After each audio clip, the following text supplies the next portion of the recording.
আসসালামু আলাইকুম বন্ধুরা, আজকে যে বিষয়টি নিয়ে আলোচনা করব সেটা হচ্ছে লিফটের সাইজ। তাহলে চলুন শুরু করি। আচ্ছা, প্রথমে আমাদের ব্যক্তি 6 জন হয়, তাহলে লিফটের লোড বহন করার ক্ষমতা হবে 450 কেজি এবং লিফটের সাইজ হবে 6 ফিট গুণ 4 ফিট 10 ইঞ্চি। এবং যদি 8 জন বহন উপযোগী লিফটের প্রয়োজন হয়, তাহলে সেখানে লোড ক্যাপাসিটি হবে 550 কেজি এবং সাইজ হবে 6 ফিট বাই 5 ফিট 5 ইঞ্চি।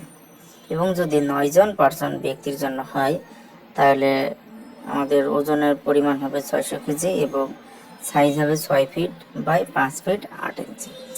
এবং যদি 10 জনের ক্যাপাসিটি হয়, তাহলে লোড ক্যাপাসিটি হবে 680 কেজি এবং লিফটের সাইজ হবে 6 ফিট বাই 6 ফিট 2 ইঞ্চি। এবং যদি 11 জন হয়, তাহলে লোডের ক্যাপাসিটি হবে 750 কেজি এবং সাইজ হবে 6 ফিট বাই 6 ফিট 6 ইঞ্চি। এবং যদি 13 জন লোক হয়, তাহলে লোড ক্যাপাসিটি হবে 900 কেজি এবং সাইজ হবে 6 feet by 6 feet 8 inch by 6 feet 6 inch. এবং যদি আমাদের 15 জন ব্যক্তি হয়, তাহলে লোড ক্যাপাসিটি হবে এবং যদি লোকজন সংখ্যা 15 হয়, তাহলে লোড ক্যাপাসিটি 1000 হবে, সাইজ হবে 6 ফিট 8 ইঞ্চি বাই 7 ফিট।